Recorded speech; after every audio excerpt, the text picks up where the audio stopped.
Entrepreneur's Enigma is a podcast for the ups and downs of entrepreneurship, so the wins and the fails that we all face being entrepreneurs, and how we learn from adversity. Every week I talk to a different entrepreneur with a story to tell. I'm Seth Goldstein. Come with me on the journey. This is Entrepreneur's Enigma. Let's get started.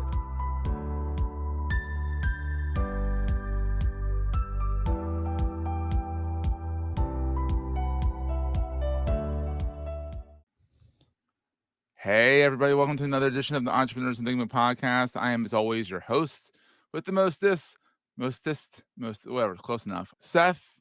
Today I have Jen Cavelle all the way from across the pond in the UK. She has been an entrepreneur in the UK for more than a few decades. Micro and small businesses have been what her specialty is, building them even from her kitchen table as a single mother of two young children. And it turned into a multi-million-dollar turnover business, which is kind of incredible. Because, I mean, when you think about it, being a mom is a business in its own right, and being a single mom is even more. It's like running a multinational. So anyhow, she is an author. She was chosen as one of the first 50 women to represent the UK in the European Union. And let's bring Jen in today. Hey, Jen, how's it going? I'm okay, Seth. Thank you very much for inviting me on the show. Oh, this is so much fun. I'm glad. So where in the UK are you based? I'm literally on the coast looking out to France. On a clear day, I can see it. Oh, wow. I'm sure that's a good thing or a bad thing. It's France. For me, it's a good thing. I'm a big Francophile, so yeah. Oh, don't tell the Brits that. Yeah. So how far? So you hop on the tram and get over there, or is it kind of you still have to go to London to get on it? Yeah, you do. It's ridiculous. You have to. It's stopped because of COVID. You used to be able to go locally, and I was thinking last night. I wonder when they're restarting it because it's a crazy thing to have to go up to go down. You know.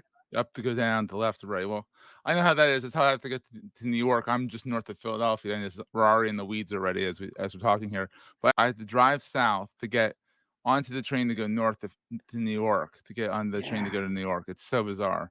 I can just straight across. I just have never done that. I just know the Hamilton train station, so it makes sense to me to go south. So inside baseball. But anyhow, Jan, I always ask, how's the weather in the UK today? Is it good? The weather is immensely patchy in the UK today, as it has been all That's the summer. UK. Well, The UK yeah, is but always in patchy. the UK, it's patchy. Yeah, I Which mean, is you're saying, kind of known for your rain and kind of yeah, but green. normally, particularly down here, we get a wonderful summer, and it's been weird this summer. There lots of wind, lots of rain. Yeah, Ugh, most yeah. displeased with the whole thing. So you started your business. Your first was it your first business you started from your kitchen table? It wasn't Like, my how did this all get started? Let's start with that. Like, who is sure. Jan and how did this all get started?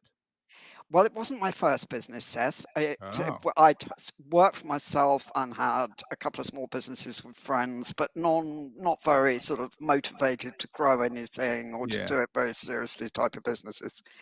And then, as you rightly said, I found myself a single mom Oh, and not a good divorce, should we say. So there I was, two small, very small children at that stage, oh and wow. remarkably stuck for money, struggling to keep a roof over our heads. And I thought, what on earth do I do? Yeah. So I went to our sort of version of Social Security, or the sort of social, Yeah. and I said, look, you can either support me and my kids for the next 20 odd years, or you can support me while I try and start a business and get that off ground. Very Um, entrepreneurial. s- Yeah. Surprisingly, they said yes. I think we're a bit more flexible in those days. Oh, So so they were like, we would much rather have you get on your feet faster, so we want to support you for they looked 20 at me years. as if I was very odd, but I'm not used to such inquiries. But yeah, And I that's mean, why a lot of it's people all look at entrepreneurs as odd. So you're not that was not that well, odd that exactly, it was not exactly. that odd that they thought of you as odd. So there you go. Not the usual they got on a Thursday morning appointment, but yeah, they let me do it, and Yeah. so we got a sort of tiny bit of money while I thought, what do I do? And in those circumstances, you're very strapped. You can't go out and see clients. You don't want people coming to the house. Oh, because I I'm sure wanted it's a to look mess at that after the point. Yeah. kids. Yeah. So it had to be something home based initially. Yeah. which meant selling on the phone, which Yeah. I had some experience in. So I thought a sort of drop shipping type model, not that anybody knew Ooh. what drop shipping was in those days, Yeah. but that principle of buying something and selling it on. And so that's what I started. Very rickety, very small, just me initially. And the demand grew. I'd hit a gold seam on what we were doing, which was supplying mostly bespoke furniture to interior designers. Ooh. You find it, they like what you find, and you sell it on. Yeah, that's all I was doing for a long, long time, for many years, but gradually, it got tricky to get the supply right. And Yeah. so I sort of fell into manufacturing, and that was complicated because, of course, I didn't know what I was doing. If anybody's grown a business as ignorantly as I was, I don't think Mhm. I've met them yet. So, I was pretty ignorant when I started my own business. where I you mean, I'd been doing web design on the side, but never as a business, and I decided, "Let me do this to get a job." I never had sales or business experience in my life. I was a journalist, right, and so, yeah, I was pretty ignorant, pretty, yeah. green at the very beginning, but it was kind of the fun of it too. It's kind of now Oh, it's yeah. the fun of it now that you think back on it, it's fun. When you're in it, you're like, "What the hell am I doing?" I much preferred being ignorant. I think it was after I learned more that I got much more scared. There's a Oh, wonderful really? consolation in ignorance. You Yeah. don't realize It's quite how crazy you're being.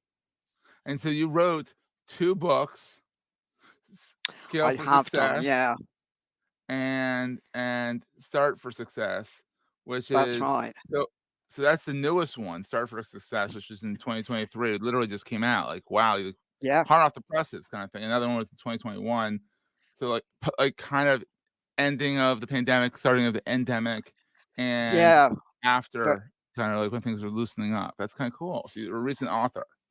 We're gonna take a quick break, hear from our sponsors, and get right back to the show. I am. It was something I'd always wanted to do. Had I not got sidetracked with marriage and children and one thing and another, all I really wanted to do was write, and I never got around to it. And so when finally I decided I'd had enough of businesses and I just needed to sleep for about 10 years, when I woke up, I thought, hold on a second, I could try that. That's pretty And wild. yeah. What was the writing process like? Was it fun? Was it daring? Was it, like, exhausting? On the book, it was fascinating because again, I hadn't a clue what I was doing, and I thought I'll give it a go, and then I got involved, and I was doing a lot of research and speaking to a lot of people, and I thought, hold on a second, I've taken up a lot of valuable people's time. I'm going to have to do something about this and see if I can actually get it published. And I tell you this, I had all the luck in the world. It Yeah. was Christmas time. I tried to send off 2 or 3 submissions. If anybody's ever tried to write, we know how hard it is to Yeah, get oh, a it's book tough, published. yeah. One of them bounced back on my email, and Oh, so I wrote a no. rather bad-tempered tweet to the publisher concerned and said, "Your email's bouncing." And a really nice guy came back to me and said, "Well, send it to my private email address." And he was one of the business editors there. And so, which you just don't get through that slush pile like For that and those say, in audio, my mouth just dropped. Those watching "I the video, you know." can see my mouth just dropped, so So, there I was, and he said, "Well, send it to me." And just after Christmas, I got a phone call from Bloomsbury saying, "Come in and chat." that's awesome. So you're not even self-published, you're, like, real published. I've done both now because I wanted to have a go at self-publishing, because so many Yeah. people swear by it with this second one. And also my lovely editor who was so nice to me on the email actually has moved from Bloomsbury. So I thought maybe now's the time to try it. So There so you yeah, go. I've had both experiences. Ooh, that's exciting, that's exciting. Which Mm. one do you like better? Pros and cons, I think, Yeah. lots going for both. That's wild. I Uh, mean, 'cause I know a lot of, when you go the traditional route, not the real route, but the traditional route, I hear that a lot of times if you're not a big name person, you're still marketing yourself as it is. So it's oh sort of yeah. like yeah, so it's sort of like, why not just self-publish and not lose half the rights kinda thing, so Yeah, there was an element of that as to why I did it. It seemed to me that if they were taking a huge sum of money and you were still doing all the mhm. hard graft, but actually you underestimate quite how much money and hard graft you're going to have to Oh, I'm do as a sure, yeah. self-publisher if you haven't done it before. Much better Absolutely. second time around, I'm sure, but first time it's quite a shock to the system Yeah, exactly. self-publishing. It's kinda nice to know the first time, kinda have to be handheld a little bit, I guess, too. Yeah, I didn't want to, I thought I could do it on my own, and so I was as stubborn as I've always been, and was attempting to do something I didn't know I was doing. That's great. But so, all right. So, what's the best thing about being an entrepreneur? Because you've done all kinds of different things. I have, yeah. I mean, I think each experience has been so amazing. To me, it's Hmm. always been the freedom. And I think Hmm. that's the same for a lot of people. It's one of the major reasons people go into entrepreneurship, as you know. It's just being able to make the decisions yourself, Hmm. to have the choices, have to live with the consequences, good and bad. Yeah. Yeah. But yeah, So, on the definitely flip the side, freedom. what keeps you now that you've been a successful entrepreneur, you've had a big exit, and all that stuff. What keeps you up at night now Mm. versus in the beginning? I'm sure in the beginning the kids kept you up and making sure money was coming in and all that. But like now that the kids are grown up and all that stuff, Do you stop worrying about them when they're grown up? I mean, I don't you think don't, I you ever never have. stop because then you have less control. It's weird, yeah. Well, that's for sure. That's for sure. What keeps me up now? Yeah, I mean, certainly worry about my kids. But apart from that, very little. It was a very hard decision to come to the end of having businesses, and I still sometimes think, oh, that's not. Nope, nope. You've stopped that. That's enough. Put it Yeah, down. yeah. Calm down, calm down. You don't do any more businesses. Yeah, Not yet. You're now an author. You now can speak and do all that stuff, and that's a yeah. business. Then that's a business in its own right.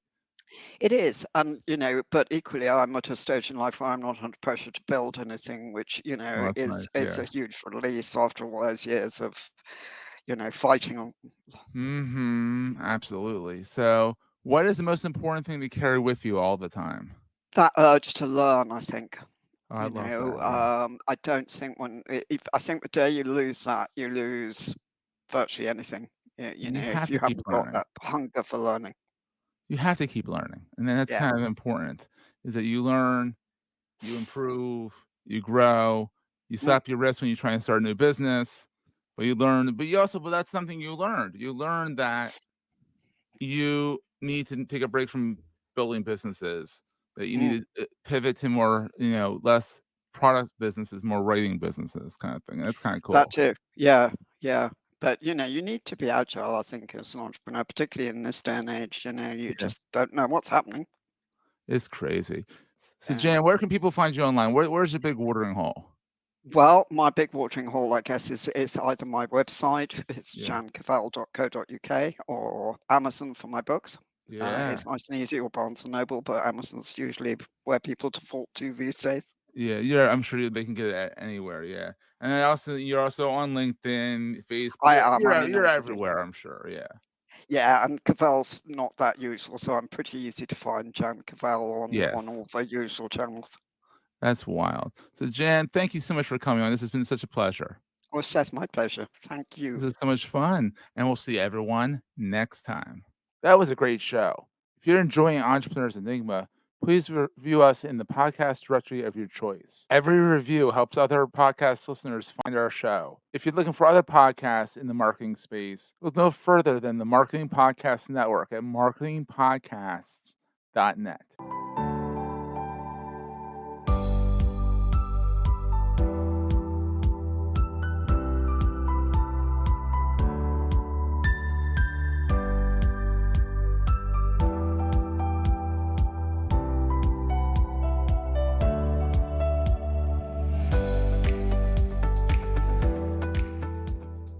Goldstein Media hopes you have enjoyed this episode. This podcast is one of the many great shows on the MPN Marketing Podcast Network.